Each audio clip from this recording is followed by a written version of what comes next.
Welcome to KRR kitchen. இன்றைக்கி நம்ம கிச்சனில் நல்ல ஒரு அருமையான பாயாசம் ரெசிபி தான் பார்க்க போகிறோம். இன்றைக்கி நம்ம அவல் பாயாசம் எப்படி செய்கிறது தான் பார்க்க போகிறோங்க. இந்த அவல் பாயாசம் பார்த்திங்கன்னா நல்ல ஒரு ரிச்சான டேஸ்ட்டில் ரொம்ப அருமையாக இருக்கும். செய்கிறதும் ரொம்ப ஈஸியாக செஞ்சிடலாம். எப்படி செய்கிறதுன்னு நம்ம வீடியோக்குள்ளே போய் பார்ப்போம். அதுக்கு முன்னாடி நம்ம சேனலை இப்போ தான் ஃபஸ்ட் டைம் பார்க்குறீங்கன்னா சப்ஸ்கிரைப் பண்ணி வச்சுக்கோங்க. கூடவே பெல் சிம்பல் ப்ரெஸ் பண்ணி ஆளுங்கிற ஆப்ஷனையும் ப்ரெஸ் பண்ணி வச்சுக்கோங்க. அப்போ தான் நான் போகிற வீடியோஸ் எல்லாம் உங்களுக்கு தொடர்ந்து நோட்டிஃபிகேஷனில் ஒன்றுக்கு ஒன்றே கிடச்சிக்கிட்டு இருக்கும். இப்போ வாங்க இந்த அவல் பாயாசம் எப்படி செய்கிறதுன்னு பார்த்துடலாம்.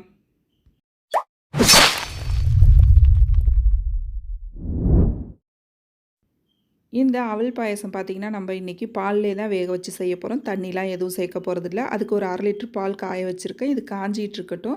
அதுக்கிடையில் பார்த்திங்கன்னா 1 கப் அளவுக்கு சிவப்பு அவல் எடுத்திருக்கேன். இந்த அவலுக்கு பதிலாக நீங்கள் வெள்ளை அவல் அப்படி இல்லைன்னா மற்ற எந்த அவல் கிடைக்கிதோ எல்லாத்துலேயுமே நம்ம செய்யலாம். டேஸ்ட் அருமையாக இருக்கும். நான் இன்றைக்கி சிவப்பு அவலில் தான் செய்ய போகிறேன். இப்போ இந்த அவலை பார்த்திங்கன்னா நல்லா ஒரு 2 தடவை கழுவி எடுத்துகிட்டு தண்ணியை இது போல் வடிகட்டி எடுத்துக்குங்க. தூசி நிறையா இருக்கும். இல்லை அப்படி இல்லைன்னா நல்லா புடச்சிட்டு ஒரு துணி வச்சு தொடச்சி எடுத்துக்கங்க. அலசலை அப்படின்னாக்கா ஊற வச்சிடாதீங்க. அலசி மட்டும் எடுத்துக்கிட்டிங்கன்னா போதும். இப்போ ஒரு கடாயில் ஒரு டீஸ்பூன் அளவுக்கு நெய் சேர்த்துக்கிறேன். நெய் சேர்த்ததுக்கப்புறம் இதில் நம்ம கழுவி வச்சுருக்க அந்த அவலை சேர்த்து நல்லா வறுத்துக்கும். வாசம் வர வரைக்கும் நல்லா வறுத்து விடுங்க. வறுத்துட்டு வைக்கும் போது பார்த்திங்கன்னா டேஸ்ட்டு நல்லாயிருக்கும். நமக்கு லைட்டாக வறுத்து விட்டோம்னா போதும். நல்லா கமகமன்னு வாசனை வரும். அது வரைக்கும் வறுத்தோம்னா போதும். இந்த அவலோட அளவுன்னு பார்த்திங்கன்னா 100 கிராம் இருக்கும். இப்போ பாருங்கள் இந்த அளவு நல்லா வறுபட்டுடுச்சு. இப்போ நம்ம பால் காய வச்சதும் பார்த்திங்கன்னா நல்லா கொதிச்சிடுச்சு.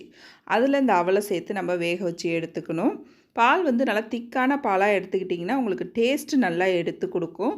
பால் நல்லா கொதி வந்ததுக்கப்புறம் அவலை சேர்த்து நல்லா ஒரு 5லேருந்து ஒரு 10 நிமிஷம் ஆகும் இது வேகிறதுக்கு. வேக வச்சு எடுத்துக்குவோம். இந்த பால்லே இந்த அவல் நல்லா வெந்து வரட்டும். நல்லா ஒரு தடவை கலந்து விடுங்க. இது வெந்துக்கிட்டு இருக்கும் போதே பார்த்தீங்கன்னா நான் இன்றைக்கி ஒரு 10 பாதாம் பருப்பு 10 முந்திரி பருப்பு எடுத்து ஒரு 1/2 மணி நேரமாக வெதுவெதுப்பான தண்ணீரில் ஊற வச்சு வச்சுருந்தேன். பாதாம் பருப்பை தோல் உரிச்சிட்டு எடுத்து வச்சுருக்கேன். இப்போ இதை பார்த்திங்கன்னா மிக்ஸி ஜாரில் சேர்த்து நல்லா கொஞ்சமாக தண்ணி விட்டு நைஸான பேஸ்ட்டாக அரைச்சி எடுத்துகிட்டு வந்துடுவோம். இப்போ பாருங்கள் அரைச்சி எடுத்துகிட்டு வந்துட்டேன். இப்போ இந்த விழுதை நம்ம வேக வச்சுருக்க அந்த அவல் கூட சேர்த்துருவோம். கூடவே கொஞ்சமாக தண்ணியும் சேர்த்துக்குவோம். நல்லா பாதாம் முந்திரி இது போல் அரைச்சி சேர்க்கும் போது பாயாசத்துக்கு டேஸ்ட்டு இன்னுமே நல்லா இருக்குங்க. எடுத்து கொடுக்கும் அதோடய டேஸ்ட்டு. நல்ல ஒரு ரிச்சான டேஸ்ட்டு கிடைக்கும் நமக்கு. சேர்த்து இப்போ இதெல்லாம் நல்லா வேகட்டும். அவல் நல்லா வெந்து வரணும். அப்போ தான் பாயாசம் சாப்பிட்றப்ப நமக்கு நல்லாயிருக்கும். எடுத்து இப்படி அமுக்கி பார்த்திங்கன்னா நல்லா நசுங்கும். ஈஸியாக அமுக்கிறதுக்கு வரும். அந்த அளவுக்கு வேக வச்சு எடுத்துக்குங்க. இப்போ அவல் வெந்துருச்சு. நம்ம இனிப்புக்கு பார்த்திங்கன்னா இன்றைக்கி கல்கண்டு தான் சேர்க்க போகிறோம். டைமண்ட் கல்கண்டு தான் நான் எடுத்து வச்சுருக்கேன். 1/2 கப் அளவுக்கு இந்த கல்கண்டு சேர்த்துக்கிறேன். இது கரெக்டான இனிப்பாக இருக்கும். இதுக்கு பதிலாக நீங்கள் சர்க்கரை சேர்க்குறீங்க அப்படின்னாக்கா 1 கப் சேர்த்திங்கன்னா போதும். அதுக்கு கரெக்டான அளவாக இருக்கும். கல்கண்டு வேணால் சர்க்கரை சேர்த்துக்கிறா இருந்தாலும் சேர்த்துக்கலாம். அப்படி இல்லைன்னா நாட்டு சர்க்கரை சேர்த்துக்கிறா இருந்தாலும் சேர்த்துக்கலாம். சர்க்கரை நாட்டு சர்க்கரைலாம் சேர்க்குறீங்க அப்படின்னாக்கா 1 கப் அளவு சேர்த்துக்குங்க போதும். இதிலே ஒரு 1/2 டீஸ்பூன் அளவுக்கு ஏலக்காய் தூள் சேர்த்து நல்லா கலந்து விட்டுட்டேன்.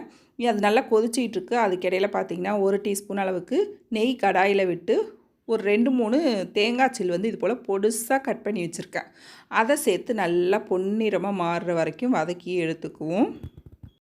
பாயாசத்தில் தேங்காயை நல்லா இது போல் வறுத்துட்டு சேர்க்கும் போது நல்லா மணமாகவும் இருக்கும். டேஸ்ட்டும் நல்லா சூப்பராக இருக்குங்க பாயாசத்து கூட சேர்த்து சாப்பிடும் போது.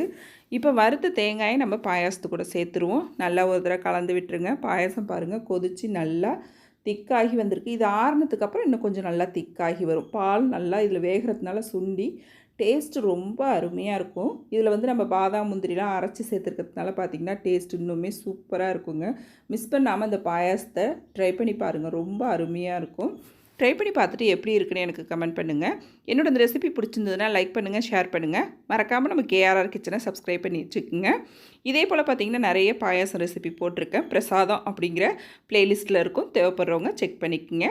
நாளைக்கு வேறொரு ரெசிபியோடு சந்திப்போம். தேங்க்ஸ் ஃபார் வாட்சிங்.